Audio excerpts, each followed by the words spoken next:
Artificial intelligence is no longer the stuff of science fiction.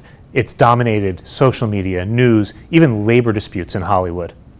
We're here in the ECRI lab with Erin Sparnan, our senior engineering manager, to talk about how artificial intelligence is being used in healthcare today, what's coming next, and how organizations can prepare themselves for the risks. Erin, what are some examples of how artificial intelligence is being used in healthcare today? AI is great for things that are either tedious for people to do, so it can be done by a human but takes too long, like identifying those patients. So some of the most obvious and well-publicized examples are in clinical imaging, so perhaps helping to make a better image out of less dose given to the patient, or helping more generalized caregivers give a diagnostic quality ultrasound image. Also, you can find a lot of applications in looking through patient data in EMR or EHRs to look for patients at risk of decline or sepsis or heart failure, things like that. But that's only in the FDA cleared world. Okay. And there is a whole universe of stuff outside of that, including things like AI algorithms that are running on maintenance information to try to identify devices that are prone to failure. Or perhaps AI technologies that are looking through huge pools of data, trying to identify patients of interest for retrospective clinical studies. One thing that's gotten some attention is ways that AI can perpetuate biases, particularly, like for instance, racial biases. What are some ways that we see that happen? Well, AI and ML-enabled technologies are only as smart as their training and validation data.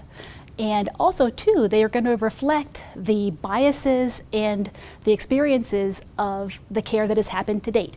If you build it on EHR data, you're going to get whatever biases are baked into that EHR data. And here's some examples of where that happens.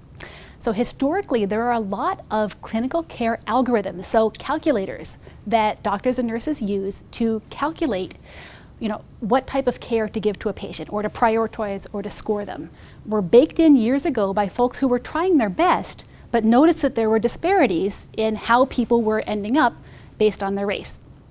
Now, correcting for race as part of a clinical algorithm is going to bake in differences in care. And so when you're building AI systems off of those different care patterns, you're going to see differences.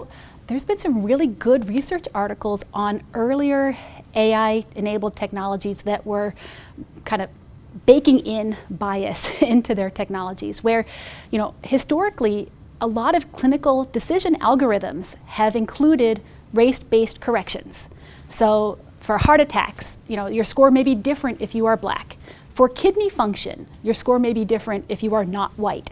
And these were perpetuated over time in the best of intentions to help kind of correct for disparities in patient condition versus the numbers that are coming up on lab tests. Well, artificial intelligence is only as smart as the training data it's based on. And things like, clinical algorithms that told people to adjust for race, or using historic spending data to try to guess how much care to give people in the future. These are terrible ways to figure out how people best need care, because it is just baking in all the biases and inequities that we've been dealing with for years and years. That being said, now that we're seeing these failures, it's the old know better and do better. We're now seeing a lot of researchers very interested in questioning those historical algorithms that would correct for race. Well, perhaps it's not the patients that are wrong. Maybe it's the algorithm that needs a little bit of help. And so a group of researchers from Stanford, Chicago, and Harvard, assembled by Emma Pearson, took a look at knees. So historically, people in underserved groups actually report higher degrees of pain for the same knee structure as measured by X-ray. Okay. Now, historically, it might have been an easy, suggestion for researchers to say, well, let's just correct for race, because that way we'll score them properly. But Pearson and her colleagues actually figured out how to use AI to look at a much wider data set to provide a much better predictor and characterization of knee status and knee pain based on things outside of just the X-ray. So now, instead of trying to, correct for and fit patients into algorithms that are broken, we can use artificial intelligence to help build better algorithms that provide better care. So that's something that's being done to correct that issue from the development end, what's something that an organization can do who's using these tools? Sure. So first thing I would do is make sure that your organization has some sort of an AI governance body, even if it's informal and ad hoc. But the tasks involved are knowing what technologies are in use right now and which ones are under consideration. Once you find them, because that can be the hard part, then it's time to start asking questions. So as a user, before you buy a technology, first ask a lot of questions about, the clinical indication of a system. What does it think it's trying to find? Mm-hmm. What type of patients was it trained on? Was it trained on patients that are anything like yours?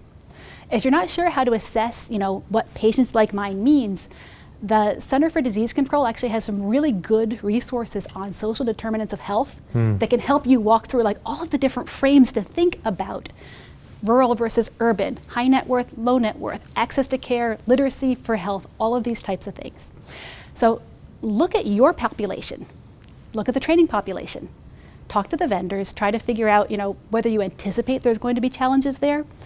But then also pre-deployment, ask your vendor if they will do a validation on your own historical data.